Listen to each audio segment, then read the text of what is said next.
तलखियां अपने मन की बताना चाहती हूँ। बहुत अच्छा लगता है जब हम विदेशों में घूम रहे होते हैं और हमारे कानों में आवाज़ गिरती है, जब हम हेडफोन लगाते हैं और कानों में आवाज़ गिरती है कि 1 नंबर दबाइए ये भाषा सुनेंगे, 2 नंबर दबाइए ये भाषा सुनेंगे, 4 5 नंबर बढ़ते जा रहे हैं, दिल की धड़कन बढ़ती जा रही है। हिंदी की भाषा कब आएगी? और तब जाके 9 नंबर पे हिंदी की भाषा ठहरती है कि 9 नंबर दबाइए हिंदी भाषा। मन खुशी से बाग बाग हो जाता है। जो प्रतिक्रियाएं उस वक्त मन पर आती है कि एक तो मन बहुत खुशी से बाग बाग हो जाता है कि लॉस एंजलिस जैसे शहर में वह कह रहा है कि हिंदी के लिए 9 दबाइए, दूसरा एक ओलंघा आएगा। क्यों नहीं आएगा? जब ऐसे सभागारों से रूबरू होते हैं, ऐसे वक्ताओं से रूबरू होते हैं और हिंदी के प्रति जो मन आलोड़ित होता है, जो संकल्प और संकल्पित होते हैं, प्रतिबद्धता बढ़ती जाती है हिंदी के प्रति, तो ये लगता है कि ये 9 नंबर कब 1 नंबर में बदलेगा,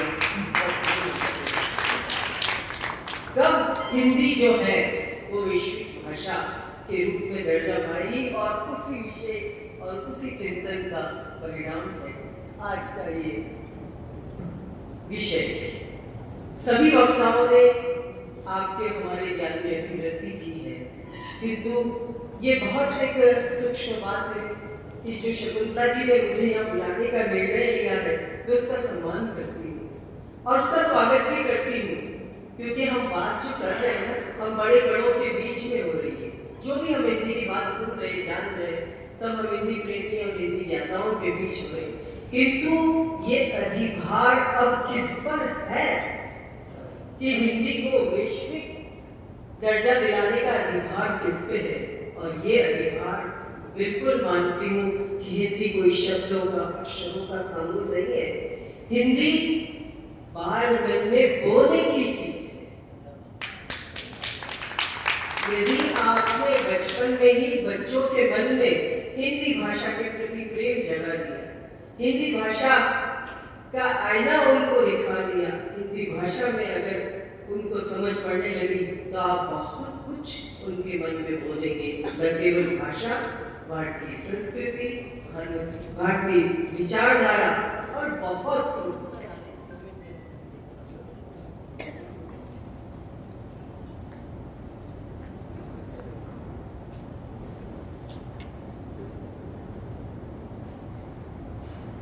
मैं जो अपनी बात कह रही हूँ बेबुनियाद नहीं कह रही हूँ, आज एक्सपेरिमेंट करती रहती हूँ और आदरणीय वेद व्यास जी मुझे एक्टिविस्ट भी कहते हैं। इसी दौरान मैं विदेश की बात क्यों करूँ, मैं अपने देश की बात करूँ, मैं अपने राजस्थान की बात करूँ। जब पिछले दिनों मुझे शेखावटी में जाने का मौका मिला था, तो मैंने इच्छा व्यक्त की थी, क्योंकि मेरा जो रिलेटिव थे वो एक अच्छी पोस्ट पे थे कि यहाँ एक अच्छे इंग्लिश स्कूल में मैं जाना चाहती हूँ, और उन्होंने वो अवसर मुझे उपलब्ध कराया। मैं वहाँ इंग्लिश स्कूल में गई और मैंने बोला कि मैं स्टोरी टेलिंग के लिए आई हूँ। इंग्लिश में ही बोला कि मैं स्टोरी टेलिंग के लिए आई हूँ। वहाँ बच्चे इकट्ठे हुए जो सभी अंग्रेजी माध्यम से पढ़ रहे हैं। यह आप हम सबका दर्द है। हम सब जानते हैं कि हमारे बच्चे अंग्रेजी माध्यम में पढ़ रहे हैं और अंग्रेजी माध्यम में पढ़े बिना हमारा कोई गुजारा नहीं है। हम लोग उसको रोक नहीं सकते, हम रोक नहीं सकते, हम बेबसी से ये सब कुछ देखते रहते हैं। वहाँ कहते हैं अंग्रेजी में बात करो, हिंदी में बात करना वर्जित है। हम सब बेबस हैं इस चीज़ के लिए। और घर पे भी जो बिल्ली है वो लेडी फिंगर बन जाती है, हमें पता ही नहीं चलता कि कैसे ये सब होता जाता है। तब जाकर के एक विचार मेरे दिल में जो हमेशा रहता है, मैंने प्रयोग की बात कही थी कि हम अपने स्तर पे क्या कर सकते हैं। ठीक है, ये हो रहा है समाज में, मुझे मालूम है, आप सब हम देख रहे हैं, हम सबकी तकलीफ भी है कि हम क्या कर सकते हैं। उस स्कूल में गई और जो 9th और 10वीं के मैंने जो डिमांड रखी थी कि 8वीं 9वीं और बच्चे होने चाहिए, 8वीं 9वीं के बच्चे, और लाए तो आप 10वीं के भी बच्चे आ जाए, उनकी पढ़ाई खराब ना हो। और आप यकीन मानिए मैंने वहाँ पर हाड़ी रानी की कहानी उनको सुनाई, शेखावटी के बच्चे जानते ही नहीं हरियाणी के बारे में। अंग्रेजी माध्यम के गोदा पब्लिक स्कूल के बच्चे जानते ही नहीं है कि हरियाणी की क्या कहानी है। उन लोगों को इतनी पसंद आई, उन्होंने इतनी पसंद से उस कहानी को सुना और उन्होंने जिज्ञासा व्यक्त करी कि ये हमें कहाँ मिलेगी, और मैंने उनको हिंदी लिख दी है। ऐसा नहीं है कि वो हिंदी भाषा नहीं पढ़ते या हिंदी भाषा नहीं जानते या उनके घर में बुजुर्ग लोग नहीं बोलते। एक उत्सुकता तो उनके मन में जगाई है, अपने संस्कारों के प्रति, अपने इतिहास के प्रति उत्सुकता तो उनके मन में जगाई है। क्या आज हम अपना दायित्व पूरा करते हैं? बच्चे हमारे पास आते नहीं, हम कहते वो आते ही नहीं, हम कहानी सुनाते ही नहीं उनको। बच्चे कैसे आएंगे? हम अगर हिंदी की या ऐसी चीजें सुनाएं। चलिए आप बिल्कुल सही है, मैं इस बहस में क्यों करूं, और मैं आपको ये भी तो बताऊं कि बात ये भी तो है कि बच्चे क्यों छोटा भीम के दीवाने हैं। छोटा भीम देखते हैं, शक्तिमान देखते हैं, कई ऐसी सीरियल है, रामायण देखते थे सबके साथ बैठ के। आज उनका महाभारत और रामायण के पात्रों पर कितनी पकड़ हो गई है, कितने बच्चे जान रहे हैं। हम ये शिकायत करना छोड़ दें कि बच्चे पुस्तकें नहीं पढ़ते। बहुत सारे माध्यम, हमें क्या पता वो पिंडले पर क्या पढ़ रहे हैं, हमें नहीं मालूम ना। और आप चाहते हैं कि वो पढ़े, तो देखिए एक प्रयोग मैं आपको बताना चाहती हूँ कि मैंने क्या प्रयोग किया था। फोन पर विदेश में बैठ रहे, अमेरिका में रहे बेटे से मेरी बात होती है और बच्चों से भी बात करती हूँ, और मैं बोल देती हूँ उनको कि तुमको अगर मेरे से बात करनी है तो हिंदी में बात करोगे, मैं अंग्रेजी में बात नहीं करूँगी। बच्चे हिंदी में बात करते हैं मेरे से, और उन्होंने मैंने पूछा तुम आजकल क्या करते हो, तो जो लड़की 8th में पढ़ रही थी उसकी, वो बोलती है कि मैं आजकल चाइनीज की क्लासेस ज्वाइन कर रखी है। मैं बड़ी फख्र से बता रही कि मैं चाइना लैंग्वेज पढ़ रही हूँ, और उन्हीं दिनों मेरे को 7 दिन बाद अमेरिका के टिकट था और मेरे को जाना था। मेरे मन में एक, जो आज हम सब सुन रहे हैं, तो एक चेतना जागृत होती है कि अब इसके लिए क्या किया जाए। मैं जिशान जैदी से संपर्क करती हूँ कि तुम्हारी जो फैंटेसी किताबों की सीरीज आई है सुरेन का हीरो, वो अब त्वरित मुझे भेजिए। मैं फैंटेसी किताबें का पूरी 5 किताबों का वो सेट मुझको भेज देते हैं। मैं निकल जाती हूँ सलूंबर से, लैपटॉप पहुँच जाती हूँ।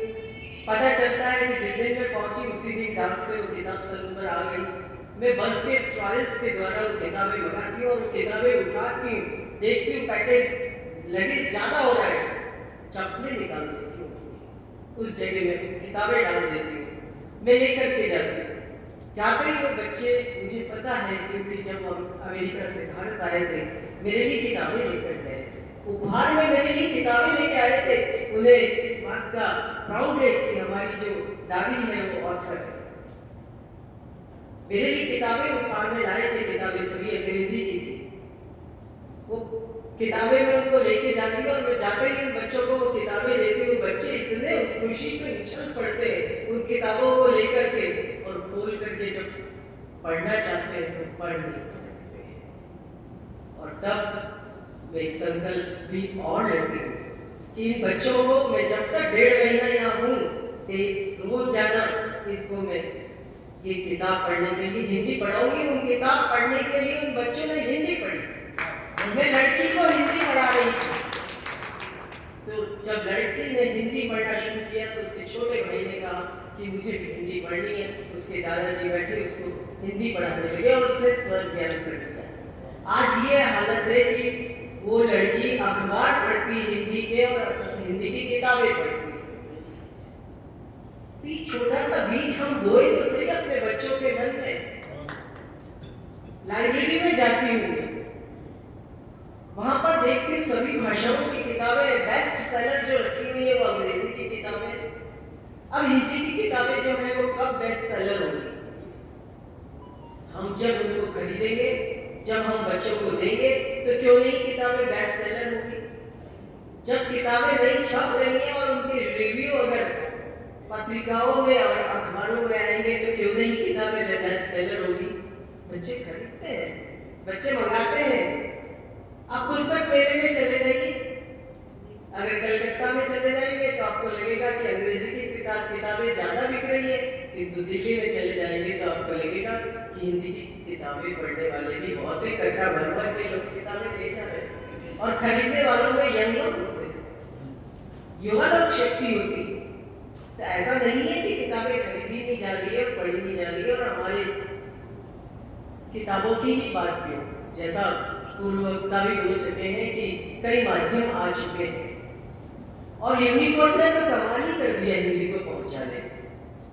सब आज जो हम जितनी भी बात कर रहे हैं कि वैश्विक भाषा बनने की बात, इसके बुनियाद में यूनिकोड जो आया है फोन, उसने हिंदी को चार और पहुंचा दिया है, हर और पहुंचा दिया है उसने।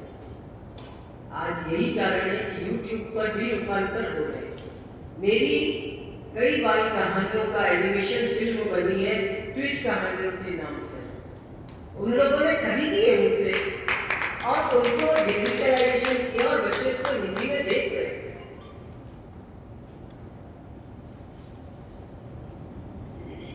बस मेरा कहने का अभिप्राय है, प्रयास कीजिए, ईमानदार प्रयास कीजिए, बच्चों को बुलाइए, उनमें प्रतियोगिताएं करेंगे, उन्हें कहानियां सुनाइए, उनमें वो जज्बा सुनाइए, उन्हें हमारा इतिहास बताइए, उन्हें हमारा जो भी बच्चों को हम देखते हैं कि ये बच्चे ये चीज पसंद करते हैं, उस माध्यम में उतर करके हम उन तक पहुंचे, उनके मन तक पहुंचे। बात आई थी विज्ञान की भी। आपको बताऊं कि अभी अभी मेरी सप्ताह भर पहले जो किताब जो लोकार्पित हुई है पिन कोड पर थी, 6 अंकों का जादू, और पिन कोड की इस किताब को बिल्कुल 3 से 5 साल के बच्चे के लिए बनाया गया था। उस भाषा में लिखना, उस स्तर पे लिखना बहुत कठिन काम है, क्योंकि वो चित्र की पुस्तक थी और बच्चे बहुत आसानी से किताब को खत्म होते होते पिन कोड के बारे में बहुत अच्छी तरह से जान जाए। एक पुस्तक जो प्रेस में है वो मिसाइल के ऊपर है। अभी युद्ध हुआ, बच्चों को बहुत दिलचस्पी से पता है कि देश में क्या स्थिति चल रही है, ऑपरेशन सिंदूर हुआ, कौन कौन सी मिसाइलें काम में ली गई, मिसाइल मैन के बारे में वो जानते हैं और कौन कौन सी मिसाइलें काम में ली गई। यदि उसकी आरंभिक जानकारी छोटी छोटी पुस्तकों में बच्चों को दे दी जाए तो कौन बच्चा नहीं पढ़ना चाहेगा। पढ़ने के लिए उपलब्ध तो हो जानकारी कि किस माध्यम से पढ़े, कैसे पढ़े। यदि बच्चों को और भी जो विषय है इस तरह के, उनको कई माध्यमों लेकर तरल करके, गीत है, कविता है, बहुत सारे माध्यम है, कैसे भी करके बच्चों को अगर पहुंचाई जाए वो बातें तो बहुत याद करते हैं। आप कई विज्ञापनों को देख लीजिए, हिंदी के विज्ञापन जो इतने लोकप्रिय हुए, बच्चे नहीं गाते थे, ना तो उन्हें पता था कि इसकी भाषा क्या कह रही है और कुछ क्या बोल रही है, किंतु उसको ही सुनाते थे। बस हमें उन्हें पकड़ना आना चाहिए, हमें उनको सिखाना चाहिए। और ये प्रयास मेरा यहाँ से यही अंतिम बात मैं कह के जा रही हूँ, मंच पर अपने अपने स्तर पर सभी को करना होगा, सभी को प्रतिबद्धता मन में पालनी होगी। कुछ मुझे यहाँ आकर सम्मान दिया, बुलाया, मेरी बात आप सब लोगों ने सुनी, आप सबकी आभारी। धन्यवाद। बहुत बहुत धन्यवाद दीदी। ये बहुत महत्वपूर्ण बात है कि हम संस्कारों का या भाषा का या किसी भी चीज को जब हम बड़े रूप में देखना चाहते हैं तो कहीं ना कहीं उसका बीजारोपण जरूरी है। हमने बीज तो बोया नहीं, हम फसल की उम्मीद करेंगे तो फिर वो कैसे होगा। और एक बहुत महत्वपूर्ण बात है, मैं इस मंच से फिर से कहना चाहती हूँ, हम सब ये सब महसूस करते हैं, हमने कई बार देखा होगा। अभी मैं बीकानेर से हूँ, आप सलूबर से हैं, मैं ब्राह्मण हूँ, आप महेश्वरी हैं, आप राजपूत हैं, आप कुछ भी हैं, लेकिन फिर हम जब दिल्ली में मिलते हैं तो हम सब राजस्थानी हो जाते हैं, और जब दिल्ली के बाहर विदेश में जाते हैं तो सारे हिंदुस्तानी भारतीय हो जाते हैं। तो ये पहचान ऐसे बनती है, तो ये पहचान भाषा के जरिए भी बनती है। तो जब हम फैल से छोटे त्रिकोण के त्रिभुज के सिरे पे जाते हैं तो भाषा के आधार पर भी हमको वैसे ही जाना चाहिए, और जब नीचे आते हैं फैलते हैं तभी भी वो मान सम्मान, वो स्नेह, वो प्यार बना रहना चाहिए। जो भाषा के आधार पे जो हदबंदियां हमने कर रखी है, एक दूसरे को नीचा दिखाने के जो प्रयास हमने कर रखे अपने ही देश में, ये चिंता की बात है कि क्या हम अपनी भाषाओं के परिवार को, संजाल को तोड़कर अपने वोटों के लिए, अपनी सत्ता के लिए मानव मात्र को तो नहीं लड़ा रहे हैं। तो आज का ये जो विषय है, इस पर चिंतन करते समय हमको इस बड़े परिप्रेक्ष्य में सोचना और विचारना पड़ेगा। बहुत बहुत धन्यवाद। और मैं मंच पर